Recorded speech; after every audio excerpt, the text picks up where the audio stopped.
Welcome back to today's episode of In Fearless Conversation. Today's episode is an inner monologue. What runs through your mind when your feet hit the pavement? For many of us, running is where we process, release, and remind ourselves who we are. But for some runners, the inner monologue carries more than just pace and breath. It carries awareness, resilience, and history. In honor of Black History Month, today we're creating space to listen more closely to the thoughts that surface while running and to the experiences that shape them.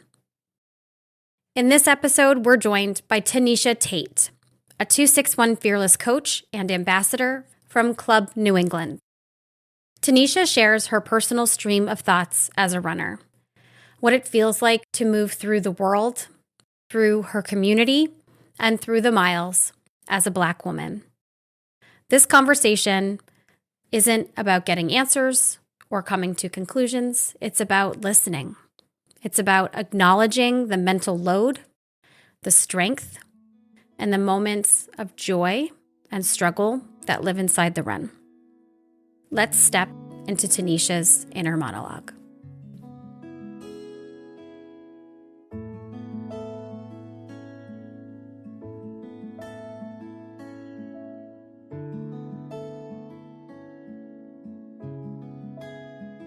I talk to myself when I run, not out loud, but in that quiet space between my breath and my footsteps. And during Black History Month, those conversations hit differently.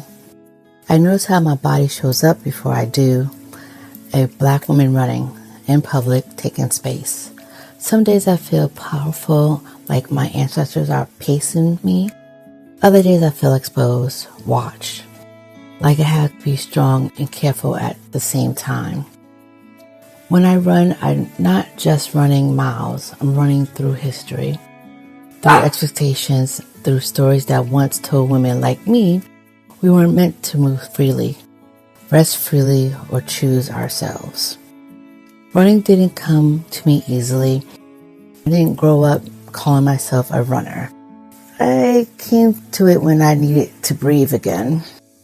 When my mind felt heavy, when life demanded more than I had words for. Running became my quiet rebellion, my therapy without a couch, a place where I could be soft and strong. There are moments when my legs burn, my mind starts bargaining. You could stop now, no one would judge you. And then another voice answered back, but look how far you already came. I think about the women who didn't get this choice, women who ran because they had to, not because they wanted to, and I keep going. To the women who just starting, you don't have to look like anyone. You don't have to be fast. You don't have to even earn a title of a runner. Every step you take is enough. Every breath you claim is yours. Running is not about escape. It's about remembering who you are. And every time my feet hit the ground, I remind myself, I'm allowed to take up space, I'm allowed to move forward, and I'm allowed to run toward myself. I remember thinking, do I even belong out here? Black woman running, in this body, in this space. What no one saw in that moment was how much courage it took just to step outside. How I scan the street before I stretch, how I choose my route carefully, how I remind myself to stand tall but not too tall. I almost didn't show up because I didn't want to be seen, or worse, misunderstood. Because running while Black isn't just physical, it's mental, it's historical. I carry the awareness of my body before I carry my breath, the way my skin reads before my intentions do. Some days I feel powerful, like every step is an act of freedom my ancestors never got to claim. Other days I feel heavy, like I have to prove I belong on this sidewalk, this trail, this starting line. Running found me when I needed space to think, when my mind was loud and my heart was tired. I didn't come to running to be fast, I came to survive, to heal, to remind myself. What no one saw in that moment was how running became my conversation with God, with history, with myself.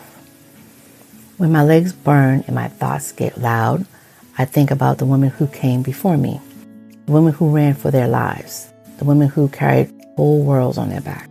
I keep going. This is what I tell myself now. You don't owe anyone else anything. You don't owe anyone speed. You don't owe anyone an explanation for choosing yourself.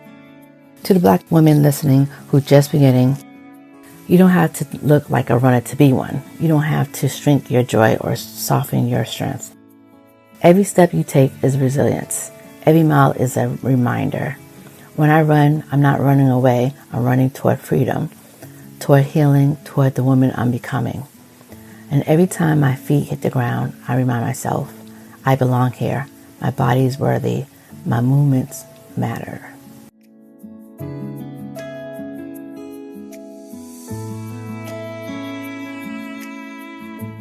I remember thinking, just get to the start line. The Boston Marathon, a dream I carried longer than the miles themselves. Now, what one saw in the moment was how much my body was already negotiating with me. The quiet pain in my knee, the way I told myself, you'll deal with it later. I ran anyway because as a Black woman, we're taught to push, to endure, to finish no matter the cost. I almost didn't show up because something felt off, but history had taught me not to listen too closely to discomfort. What no one saw after the finish line was the damage, the pain that didn't go away, the truth I faced, a total knee replacement. I had to sit still in a world that celebrates Black women only when we're producing, pushing, proving. I had to learn that rest is not weakness. Recovery humbled me. Running looked different, slower, more intentional. But here, what surprised me. I didn't stop being a runner when my knee was replaced. I became one in a deeper way. Because now when I run, I listen, I honor my body instead of overriding it. My knee reminds me of what I've been through. I don't see loss, I see survival. This is what I tell myself now. You are still a runner. Healing counts. Your pace does not erase your power. To the Black women listening, especially the one healing, you don't have to be who you were to be worthy of the road. Every careful step is courage. Every return is a victory. When I run now, I run with gratitude for medicine, for movement, for the chance to begin again. Every time my feet hit the ground, I remind myself I'm not broken, I'm rebuilding, and I'm still running. Thank you.